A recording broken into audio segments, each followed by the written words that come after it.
Il était une fois, dans une vaste forêt luxuriante, un groupe d'arbres qui vivaient en harmonie depuis des siècles. Chênes majestueux, bouleaux graciles, érables flamboyants et pins robustes cohabitaient dans un équilibre parfait. Chaque arbre avait sa propre personnalité, sa propre histoire à raconter et ses propres secrets enfouis dans leurs cernes centenaires. Au cœur de cette forêt se trouvait un arbre particulièrement remarquable, un séquoia géant du nom de Gaïa. Son tronc massif s'élevait vers le ciel, dominait tous les autres arbres de la forêt et semblait toucher les étoiles. Gaïa était considéré comme le sage de la forêt. Il avait vu des générations d'animaux, de plantes et même d'êtres humains traverser ces terres. Un jour, un jeune homme nommé Étang, qui était passionné par la nature et ses mystères, vint explorer cette forêt enchanteresse. Émerveillé par la beauté et la grandeur des arbres, il décida de s'installer temporairement près de Gaïa pour en apprendre davantage sur cette forêt magique. Au fil des jours, Étang passa beaucoup de temps avec Gaïa, écoutant avec attention ses récits ancestraux. Le séquoia lui parla de la manière dont les arbres communiquaient entre eux, de leurs racines qui formaient un réseau secret sous le sol, échangeant des nutriments et des informations. Il lui parla également de l'importance du respect de la nature et de l'équilibre délicat qui régnait dans la forêt.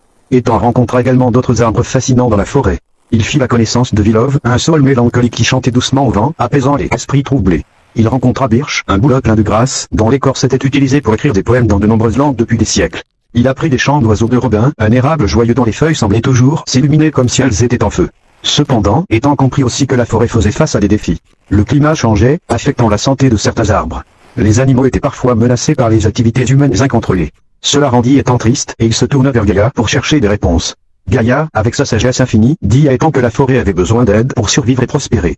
Il lui expliqua que chaque être humain pouvait faire une différence en protégeant la nature, en plantant des arbres et en vivant en harmonie avec elle. Inspiré par ces paroles, Étang décida de devenir un défenseur de la nature. Il appela à l'aide d'autres personnes passionnées comme lui et organisa des campagnes de reboisement et de sensibilisation pour protéger la forêt et d'autres écosystèmes vulnérables. Avec le temps, la réputation d'Étang se répandit et de plus en plus de gens se joignirent à sa cause. Grâce à leur détermination et à leur amour pour les arbres et la nature, ils réussirent à protéger la forêt et à restaurer certains des écosystèmes endommagés. La forêt commença à reprendre vie, les animaux revinrent, et les arbres se dressaient avec encore plus de fierté.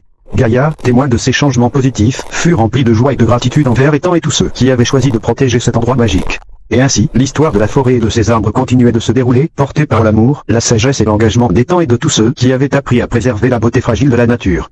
Chaque arbre de cette forêt était lié par un réseau invisible de solidarité, une leçon d'harmonie que l'humanité avait également appris grâce à ces gardiens de la forêt, les arbres.